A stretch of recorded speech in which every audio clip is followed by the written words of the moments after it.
ಗಮನಕ್ಕೆ ನಾಳೆ ಎಲ್ಲರಿಗೂ ತರ್ತೀನಿ ಅಂತೇಳಿ ಈ ಸಮಯದಲ್ಲಿ ಹೇಳಲಿಕ್ಕೆ ಬಯಸ್ತಾ ಇದ್ದೀನಿ. ದಯಮಾಡಿ ಇದೊಂದು ವಿಷಯದಲ್ಲಿ ನಮ್ಮ ಜೊತೆ ಸಹಕರಿಸಿ.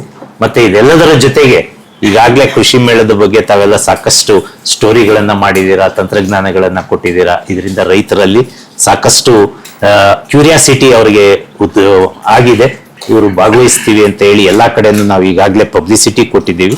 ಈ ಸಲ ಮೊದಲನೇ ಬಾರಿಗೆ ನಮ್ಮ ಪ್ರೋಮೋಗಳನ್ನ ರಿಲೀಸ್ ಮಾಡುವಾಗ ಕೃಷಿ ಸಾಧಕರೇ ಕೃಷಿ ಮೇಳದ ರಾಯಭಾರಿಗಳು ಅಂತ ಹೇಳಿ, ಅದರಿಂದ ಯಾರ್ಯಾರು ನಮ್ಮ ಕೃಷಿಯಲ್ಲಿ ಸಾಧನೆ ಮಾಡಿ ಪ್ರಶಸ್ತಿಗಳನ್ನ ಪಡೆದಿದ್ರು ಅವರಿಂದಾನೇ ರೈತ ಬಾಂಧವರುಗಳಿಗೆ ಇನ್ವೈಟ್ ಹೋಗಿದೆ, ಭಾಗವಹಿಸಿ ನಮ್ಗೆ ಈ ಕೃಷಿ ಮೇಳದಿಂದ ನಮ್ಗೆ ಇಷ್ಟು ಉಪಯೋಗ ಆಗಿದೆ ಅಂತ. ಹಾಗಾಗಿ ಸಾಕಷ್ಟು ಜನಕ್ಕೆ ಅದು ತಲುಪಿದೆ. ಈ ಒಂದು ಸಮಯವನ್ನ ಬಳಸ್ಕೊಂಡು ಮಾಡ್ತಾ ಇದ್ದೀವಿ. ಮತ್ತೆ ಕೃಷಿ ಮೇಳದಲ್ಲಿ ಈ ಸಲ ಉಚಿತ ಆರೋಗ್ಯ ತಪಾಸಣಾ ಶಿಬಿರವನ್ನು ಸಹ ಏರ್ಪಡಿಸ್ತಾ ಇದ್ದೀವಿ. ನವೆಂಬರ್ 14 ಯಾವ ರೀತಿ ಕೋಯಿನ್ಸೈಡ್ ಆಗಿದೆ ಅಂದ್ರೆ, ಒಂದು ಮಕ್ಕಳ ದಿನಾಚರಣೆ, ಇನ್ನೊಂದು ವರ್ಲ್ಡ್ ಡಯಾಬಿಟಿಕ್ ಡೇ. ಮಕ್ಕಳನ್ನು ಸಹ ಈ ಕೃಷಿ ಮೇಳದಲ್ಲಿ ಆ ಮಕ್ಕಳ ದಿನಾಚರಣೆಯನ್ನ ಗೌರವಿಸಿ ಮಾಡುವಂತ ಕಾರ್ಯಕ್ರಮ.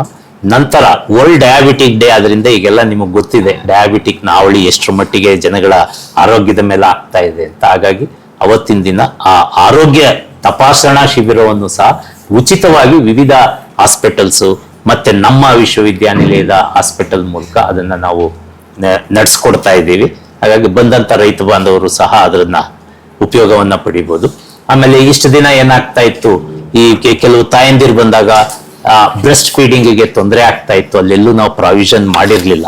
ಈ ಸಲ ಅದನ್ನ ಎಚ್ಚೆತ್ಕೊಂಡು ನಾವು ಈಗಾಗಲೇ ಒಂದು ಆಸ್ಪತ್ರೆಯವರ ಸಹಯೋಗದೊಂದಿಗೆ 4 ಕಡೆ ಅದಕ್ಕೆ ಪ್ರಾವಿಷನ್ ಮಾಡಿಕೊಟ್ಟಿದ್ದೀವಿ. ಅದಕ್ಕೆ ವಿಶೇಷವಾದಂತ ಒಂದು ರೂಮನ್ನು ಸಹ ನಾವು ತಯಾರಿ ಮಾಡಿದ್ದೀವಿ. ಆ ಒಂದು ಫೆಸಿಲಿಟಿಯನ್ನು ಸಹ ಅವರುಗಳು ಬಳಸ್ಕೋಬಹುದು ಅಂತ ಹೇಳ್ತಾ ಈ ಸಂದರ್ಭದಲ್ಲಿ ತಮ್ಗೆಲ್ಲರಿಗೂ ಧನ್ಯವಾದಗಳನ್ನ ಹೇಳ್ತಾ, ಏನಾದ್ರೂ ಇದ್ರ ಬಗ್ಗೆ ಚರ್ಚೆಗಳು ಅಥವಾ ಇದ್ರ ಬಗ್ಗೆ ಏನಾದ್ರೂ ಹೆಚ್ಚಿನ ಮಾಹಿತಿ ಅವಶ್ಯಕತೆ, ಇದ್ರ ಜೊತೆಗೆ ಮರ್ತ್ಬಿಟ್ಟಿದೆ, ಈ ವರ್ಷ 4 ಹೊಸ ತಳಿಗಳನ್ನ ಬಿಡುಗಡೆ ಮಾಡ್ತಾ ಇದ್ದೀವಿ. ಯಾಕೆಂದ್ರೆ ಈಗಾಗಲೇ ಅದು ನಿಮ್ಮ ಪ್ರೆಸ್ ರಿಲೀಸ್ ನಲ್ಲಿ ಕೊಟ್ಟಿದ್ದೀನಿ ನಾನು.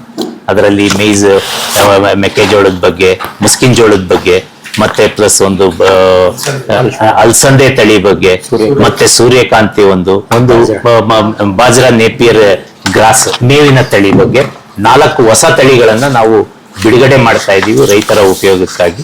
ಅದರ ಬಗ್ಗೆ ಅದರಲ್ಲಿರುವಂತಹ ಗುಣಧರ್ಮಗಳು ಅದ್ರ ಬಗ್ಗೆ ಈಗಾಗಲೇ ಅದರಲ್ಲಿ ಮಾಹಿತಿಯನ್ನು ಒದಗಿಸಿದ್ದೀನಿ.